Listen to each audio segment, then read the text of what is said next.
Bismillahirrahmanirrahim. Alhamdulillahirabbil alamin. Wa bihi nasta'inu ala umurid dunya waddin.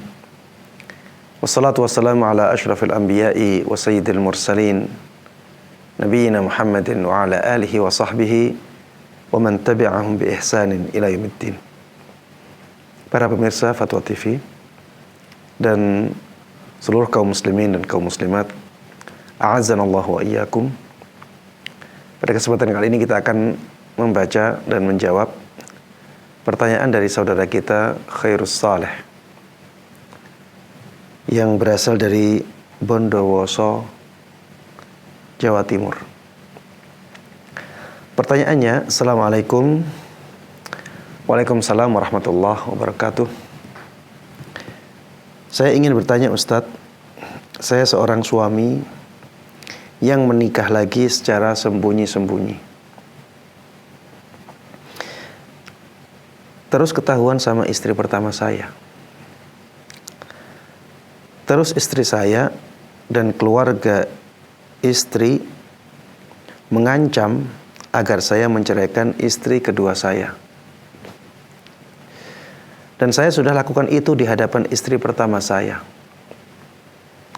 Tapi jujur Ustadz, saya melakukan itu karena terpaksa.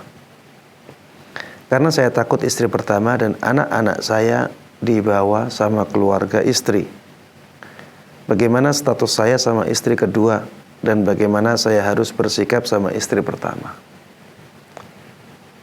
Jamaah sekalian rahimani rahimakumullah. Ini fenomena yang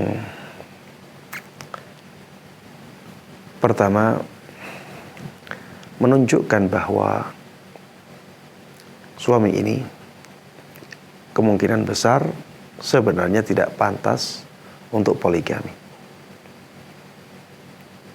Karena biasanya orang yang menyembunyikan pernikahan keduanya adalah orang yang tidak berani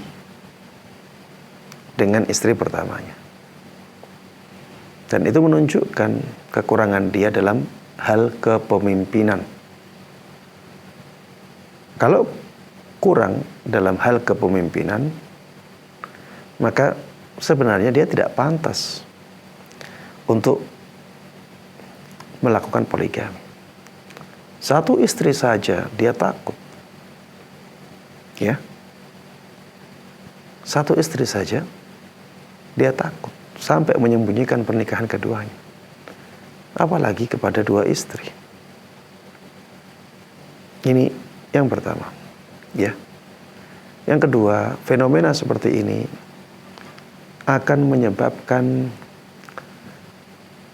tercorengnya syariat poligami.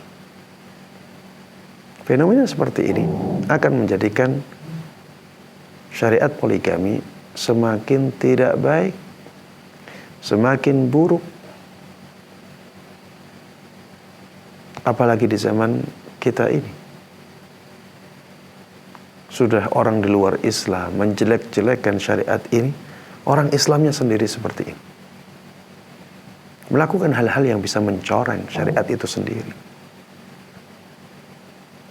Maka jamaah sekalian rahimani wa rahimakumullah, jangan lihat poligami sebagai sesuatu yang enak-enak saja. Poligami itu ada tanggung jawab. Poligami itu berkaitan dengan banyak orang dan berkaitan dengan kehormatan orang, kehormatan anak orang. Maka berhati-hatilah dalam melangkah. Jangan sampai kita menginginkan mendapatkan pahala, tapi yang terjadi malah kita terjerumus ke dalam hal-hal yang malah mendatangkan banyak dosa. Taib. Apabila sudah terjadi seperti ini, bagaimana Ustaz? Sudah menikah secara sembunyi-sembunyi, ternyata akhirnya ketahuan. Coba lihat setelah ketahuan apa yang dia lakukan. Dia tidak berani lagi. Dia tidak berani lagi. Dipaksa kayak gitu, dia ceraikan. Ini kan menunjukkan bahwa dia itu di bawah istrinya. Dia sebagai kepala rumah tangga harusnya di atas.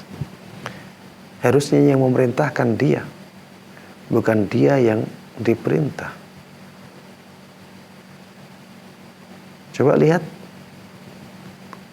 efek buruk dari ketidakpantasan dia berpoligami, tapi tetap ya dia melakukan poligami. Seakan-akan dia memaksakan diri. Akhirnya dia mengatakan terpaksa menceraikan istri keduanya. Coba sekarang, istri keduanya kasihan tidak? Menjadi di nomor dua kan? Menjadi dibuat kalah-kalahan. Ya, kalau kita tidak punya mental untuk menjadi pemimpin di keluarga, ketika kita punya satu istri, ya maka jangan berpikiran kita punya istri kedua. Baik. Apakah talak yang dilakukan karena keterpaksaan seperti ini dianggap jatuh? Ataukah tidak dianggap jatuh? Apabila paksaannya karena ancaman, ya, maka yang seperti ini masih diperselisihkan oleh para ulama. Orang ini diancam, ya. Diancam oleh istri pertamanya dan keluarganya. Apabila tidak mau menceraikan istri kedua, maka istri pertama akan berpisah dari dia, akan meninggalkan dia dan membawa anak-anaknya. Ini ancaman. Kalau tetap tidak menceraikan istri kedua, maka ancaman tersebut akan diwujudkan. Apakah karena ketakutan ini akhirnya ketika mentalak istri kedua, talaknya tidak jatuh? Wallahu ta'ala alam, ya. Kalau memang ancaman itu ancaman yang benar-benar menjadikan dia terpaksa untuk mentalak istri kedua, karena lebih condong ke pendapat yang mengatakan bahwa talak yang seperti ini tidak jatuh. Tapi ini harus ancaman yang benar-benar, ya. Ancaman yang benar-benar menjadikan seseorang takut, menjadikan seseorang terancam. Kalau tidak dia lakukan, maka kemudaratan yang sangat besar menimpa dia. Ya, ada ancaman yang berupa tindakan seperti ini. Ada ancaman yang berupa pembunuhan. Ada ancaman yang berupa pemukulan, dan seterusnya.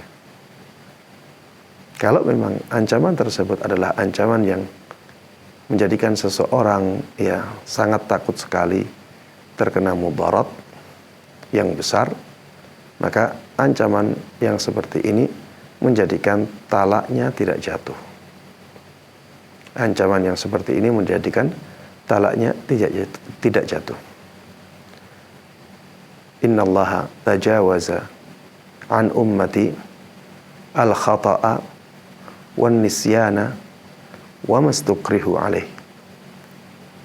Kata Rasulullah sallallahu alaihi wasallam, sesungguhnya Allah Subhanahu wa taala memberikan ampunan kepada umatku dalam perbuatan-perbuatan yang mereka lakukan secara tidak sengaja dan perbuatan-perbuatan yang mereka lakukan karena lupa, dan juga perbuatan-perbuatan yang mereka lakukan karena dipaksa. Ya. Karena seseorang terpaksa akhirnya melakukan sesuatu, maka sesuatu yang sebenarnya itu perbuatan dosa misalnya, menjadikan seseorang tidak berdosa. Taib. Namun jemaah sekalian rahimani wa rahimakumullah, saya tidak mengatakan bahwa orang ini talaknya tidak jatuh. Saya tidak bisa memastikan. Kenapa? Karena terlihat dari orang ini dia pengecut, dia penakut. Pernikahannya saja dia sembunyikan. Kemudian setelah itu dia mentala istrinya karena perasaan atau karena alasan takut. Karena alasan dipaksa. Bisa saja sebenarnya paksaannya itu paksaan yang sepele. Tapi karena dia seorang penakut, akhirnya dianggap paksaan ini paksaan yang besar, paksaan yang menakutkan. Makanya ya, untuk kasusnya orang yang bertanya ini, saya tidak bisa menjawab dengan jawaban yang pasti. Karena ya terlihat dalam pertanyaan bahwa orang ini adalah orang yang memang penakut. Orang ini adalah orang yang penakut. Bisa jadi ya paksaan yang disampaikan kepada dia adalah paksaan yang biasa, tapi karena dia menjadi orang yang penakut, akhirnya menganggap paksaan itu paksaan yang luar biasa. Kemudian kalau seorang suami dipaksa untuk mentala istrinya, harusnya dia tegar. Harusnya dia tetap mempertahankan. Harusnya dia tetap mempertahankan. Pertahankan keduanya. Itulah konsekuensi. Mana tanggung jawab sebagai seorang laki-laki? Mana tanggung jawab sebagai seorang laki-laki? Kalau mau melangkah, harusnya mau menanggung resikonya. Harusnya dia tidak menceraikan. Harusnya dia tidak menceraikan. Dan dia harus mengangkat dirinya. Dia sebagai seorang kepala rumah tangga. Jangan sampai mau direndahkan. Ya. Harusnya dia berbuat adil kepada kedua istrinya. Demikian jamaah sekalian rahimani wa rahimakumullah yang ana bisa sampaikan. Wallahu taala alam wa sallallahu wasallama wa baraka ala nabiyyina Muhammadin wa ala alihi wa sahbihi wa man tabi'ahum bi ihsanin ila yaumiddin walhamdulillahi rabbil alamin. Wassalamualaikum warahmatullahi wabarakatuh.